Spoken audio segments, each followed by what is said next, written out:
할렐루야. 찬양과 말씀과 기도로 시작하는 행복한 아침입니다. 오늘은 신명기 21장 15절에서 23절 말씀 묵상을 나누도록 하겠습니다. 오늘 말씀에는 세 가지 독립된 규정들이 나옵니다. 이렇게 다양하고 구체적인 규정들을 하나님께서 계속 말씀하시는 이유는 하나님이 이스라엘 가운데 정결함과 정의, 질서가 유지되기를 원하신다는 사실을 알려주십니다. 이스라엘 백성은 어떤 일이든 자기가 생각하는 대로, 자신이 옳은 대로, 마음 내키는 대로 결정해서는 안 되었고, 모든 일에서 정결과 정의, 하나님이 원하시는 뜻대로 그 하나님의 거룩함을 유지해야 합니다. 15절에서 17절까지는 장자상속법에 대한 규정입니다. 고대 이스라엘에서 아내를 둘 이상 얻는 것은 상당한 재산이 있어야 가능한 일이었습니다. 재산이 많은 집안에서는 상속 문제가 흔히 불거지게 마련입니다. 장자는 다른 자녀보다 2배의 재산을 상속받았기 때문에 상속 문제는 가정 내에 불화의 씨앗이 되기도 했습니다. 당시 여러 명의 아내 중에서 특별히 사랑을 받는 아내가 있었고, 그 사랑받는 아내가 낳은 아들이 장자로 인정받는 경우가 종종 있었습니다. 그러나 하나님은 가장 먼저 태어난 아들의 장자권을 보장해 주라고 명하셨습니다. 이렇게 태어난 순수에 따라 장자의 권리가 보장된다면 가정 안에 공연한 분쟁이 일어날 여지가 없어집니다. 이처럼 자기 마음대로 행해서 갈등과 분규가 발생하는 일이 없도록 하나님이 법을 정해 주신 것입니다. 성경 인물 중에 장자가 아닌데 장자권을 차지한 사람이 있습니다. 우리가 너무나 잘 아는 바로 야곱입니다. 그는 쌍둥이형 에서에게 팥죽 한 그릇으로 장자권을 샀습니다. 또한 눈이 잘 보이지 않는 아버지 이삭을 속여 장자의 축복을 받아냅니다. 그만큼 장자권은 특별한 고난이었습니다. 물론 야곱이 하나님의 언약을 잇는 영적 장자권을 받은 것은 하나님의 선택이었다고 성경은 우리에게 전하고 있습니다. 그러나 야곱의 거짓말에 따른 대가는 혹독하게 치러야 했습니다. 야곱은 후에 12아들 중에서 라헬의 아들 요셉을 특별히 또 편애하고 사랑했습니다. 그래서 요셉의 아들 에브라임과 므낫세를 자신의 아들 반열에 편입시켜 실질적으로 요셉에게 장자권을 부여하려고 했습니다. 또한 에브라임과 므낫세에게 축복할 때에도 동생 에브라임에게 오른손을 얹어 축복함으로 장자권을 부여하려는 그 모습을 보이기도 하였습니다. 그러나 하나님은 유다를 영적 장자로 인정하셔서 왕의 지파, 메시아의 지파가 되게 하셨습니다. 야곱이 개인적인 감정으로 자녀들을 차별한 것은 많은 부작용을 낳았다고 우리는 성경을 통해서 알 수 있습니다. 요셉에 대한 편애가 다른 아들들의 시기와 질투를 유발했고, 요셉인 그 형제를 노예로 팔고 아버지를 속이는 결과를 낳았습니다. 그렇기 때문에 하나님은 가장이라도 자신의 감정에 따라서 가정의 질서를 임의로 바꾸지 못하게 하셨습니다. 감정에 따라 다른 사람을 대하면 공평하고 공정하게 대할 수 없기 때문입니다. 우리가 불순종의 죄로 원수 되었을 때에 우리를 먼저 사랑하신 하나님의 사랑은 감정에 따른 사랑이 아니었습니다. 만약에 하나님이 감정적으로 우리를 대하셨다면 우리 모두는 용서받을 수 없고 구원받을 수 없는 죽어 마땅한 심판받아야 할 영원한 죄인들인 것입니다. 그러나 하나님은 우리를 사랑하시고 우리를 용서하시는 그 사랑은 하나님의 공평하신 말씀, 하나님이 약속하신 말씀에 따라 우리를 사랑하시고 신실하게 그 약속을 지키기 위해서 우리를 구원해 주시는 줄로 믿습니다. 하나님의 약속의 말씀에 따라 믿는 자마다 구원을 얻게 하시는 공평하신 하나님의 사랑인 것입니다.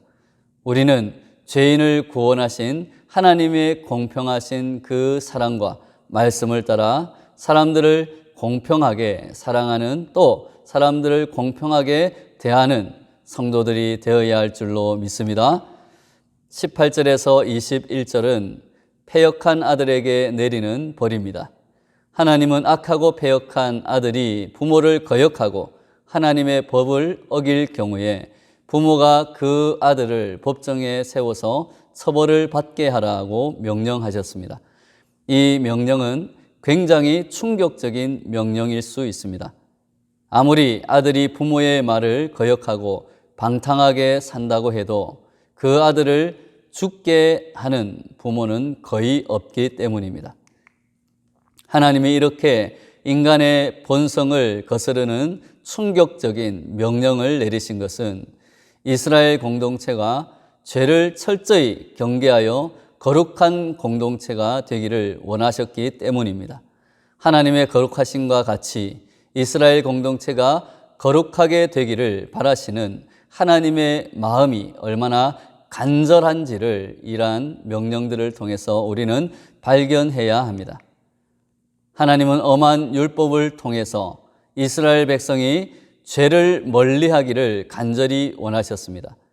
즉 처벌이 목적이 아니라 하나님이 주신 십계명인 부모를 공경하라는 말씀을 잘 지키기를 원하시는 것입니다. 이러한 무시무시한 규정을 통해서 말씀을 어기지 말고 순종하여서 부모 공경에 따른 하나님이 약속하신 그 약속의 복인 이 땅에서의 생명의 풍성함을 누리라는 말씀입니다. 이러한 하나님의 신실하신 사랑의 법을 이루기 위해서 하나님은 직접 독생자이신 예수님을 우리에게 보내주셨습니다. 하나님은 인류의 죄를 용서하시되 또한 공의를 지키기 위해서 아들을 대속의 제물로 삼으신 분이십니다. 하나님이 우리의 구원을 위해 아들의 생명을 내어주신 은혜를 생각하면 패역한 아들을 법정에 세워 처벌하게 하라는 하나님의 명령의 근본적인 뜻을 이해할 수 있습니다. 그것은 인류를 심판하고 처벌하는 것에 목적이 있는 것이 아니라 그러한 경고를 통해서 우리들이 죄악에서 벗어나서 하나님의 말씀을 듣고 믿고 구원을 얻어 영원한 생명을, 복을 누리게 하시려는 하나님의 공의로운 사랑의 법이라는 것입니다. 22절에서 23절에 나오는 규정은 이후에 예수님의 십자가 사건에 적용되어서 예수님이 하나님께 저주를 받으셨다고 해석하게 하는 근거가 되기도 합니다. 이스라엘 사회에서는 죄인을 처형할 경우에 돌로 쳐 죽여서 그 위에 돌무더기를 쌓고 그것이 곧 무덤이 되게 하는 그러한 일반적인 처형 방법이 있었습니다. 그러나 그가 간 죄인의 경우에는 처형한 이후에 시체를 나무에 매다는 경우도 있었습니다. 사실 주변 나라들은 그런 죄인은 처형한 후에 그냥 버려두어서 새들의 먹이가 되게 했습니다. 그러나 하나님은 아무리 극악한 자라 해도 그 시체를 밤새도록 두지 말고 그날 장사하라고 하십니다. 하나님도 이미 그를 저주하셨으니 그만 묻어주라는 말씀입니다. 아무래도 시체가 나무에 매달려 있으면 그 주변의 환경이 좋을 수가 없습니다. 하나님은 이스라엘 영내가 정결하기를 원하셨고 악인을 향한 분노에도 넘지 말아야 할 한계를 정해 주셨습니다.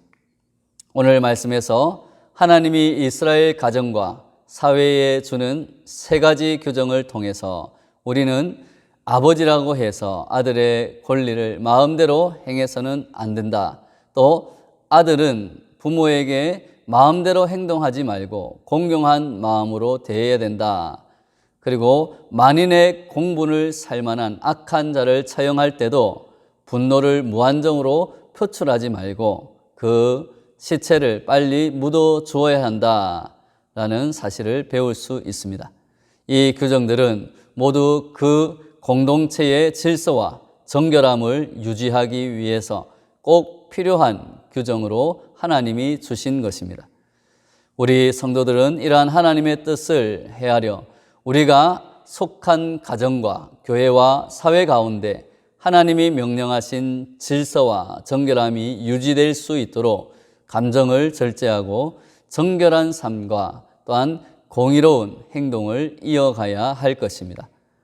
사람의 마음은 시간에 따라 변하지만 하나님의 말씀은 변함없는 영원한 진리이심을 우리는 믿어야 합니다. 그러므로 우리의 생각과 우리의 마음이 아니라 하나님의 말씀에 따라 행하는 것이 정의롭고 지혜로운 일임을 또한 믿어야 합니다.